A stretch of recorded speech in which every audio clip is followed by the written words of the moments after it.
Hello two family, नमस्ते, प्रणाम, जय माता दी, हर हर महादेव। कैसे हैं आप लोग? उम्मीद करते हैं कि आप लोग बहुत ही अच्छे होंगे, बहुत ही मस्त होंगे। स्वागत है आप सभी का मन्नी मिश्रा के लोकगीत पर। मैं आप सबके बीच एक बहुत ही सुंदर, बहुत ही प्यारा लाचारी गीत लेकर के आई हूँ। तो प्लीज़ आप लोग से रिक्वेस्ट है कि मेरे गीत को फुल वॉच कीजिएगा और सुनकर के कमेंट बॉक्स में ज़रूर बताइएगा कि लाचारी गीत आप सभी को कैसा लगा, और अपना प्यार दुलार आशीर्वाद छोटी सिस्टर को भी दीजिएगा। तो चलिए मैं आप सभी को सुनाती हूँ। आप सभी लोग से जय माता दी। खेतवा में जोन्हरी बोआए, खेतवा में जोन्हरी बोआए, सखी हो कैसे के, सखी हो कैसे के रखाई। खेतवा में जोन्हरी बोआए, सखी हो कैसे के, सखी हो कैसे के रखाई। जोन्हरी रखवै गए ससुरु हमारे, जोन्हरी रखवै गए ससुरु हमारे। सास दीही झगड़ा मचाई, सास दीही झगड़ा मचाई, सखी हो कैसे के, सखी हो कैसे के रखाई। खेतवा में जोन्हरी बोआए, सखी हो कैसे के, सखी हो कैसे के रखाई। खेतवा में जोन्हरी बोआए, खेतवा में जोन्हरी बोआए, सखी हो कैसे के, सखी हो कैसे के रखाई।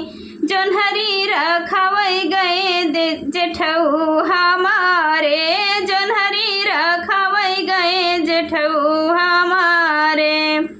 जेठनी अलग कर दीना, जेठनी अलग कर दीना, सखी हो कैसे के, सखी हो कैसे के रखाई। खेतवा में जोन्हरी बोआए, खेतवा में जोन्हरी बोआए, सखी हो कैसे के, सखी हो कैसे के रखाई।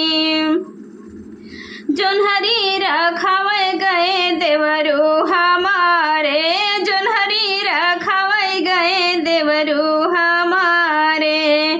ननद दी अगिया लगाई, सखी हो कैसे के, सखी हो कैसे के रखाई। ननद दी अगिया लगाई, सखी हो कैसे के, सखी हो कैसे के रखाई।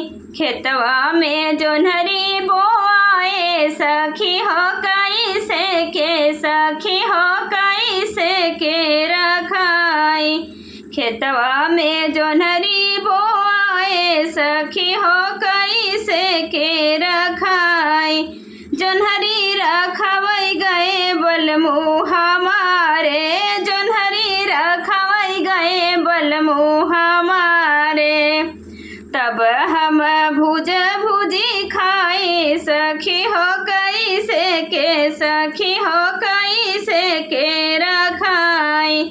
तब हम भुजी भुजी खाए, सखी हो कैसे के, सखी हो कैसे के रखाई।